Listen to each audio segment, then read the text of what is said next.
Naomba tupige story kidogo na mama ambaye anakuja huku. Tuondoke duniani chao.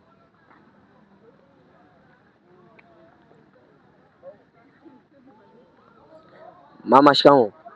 Baba. Unaendeleaje? Salama. Mzima mama yangu? Mzima. Naona umekuja kumsali Mungu. Ndiyo. Kabisa mama. Hivi ni kitabu gani ambacho unakariri wewe cha kuambia watu ambao wakuja kanisani? Kitabu ambacho unakariri wewe? Mbona ni vingi tu. Naomba kimoja tu ambacho unakariri wewe. Nishaanza. Ili watu wakisikie na siku unaofuata nao waje kanisani kama ulivyokuja wewe. Wacha wasikie neno la Mungu tu. Kitabu, nataka kitabu. Ndio. Mezali. Mesali, nasemaje mesali? Nipishe niende bana. Mkiwa nafuta. Mesali nasemaje mama? Mesali wanasemaje? Mesali. Ndio inasemaje? Niacha kwanza kidogo. Ukumbuke mesali nasemaje? Sikumbuki. Kishakuwa mbio.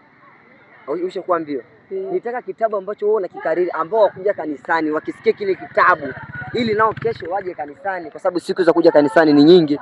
Siko mzoefu wa Biblia sana. Uko mzoefu wa Biblia sana? Nasomaga kidogo kidogo tu. Hilo unaweza kuambia nini ambao wakuja kanisani? Wahudhurie tu. Wahudhurie tu. Unamwamini Mungu sana? Ndio. Kabisa. Ndio. Ushagawahi kufanya vitu vya kishirikina? Hapana. Hapana. We unawaga na msali tu Mungu. Asante.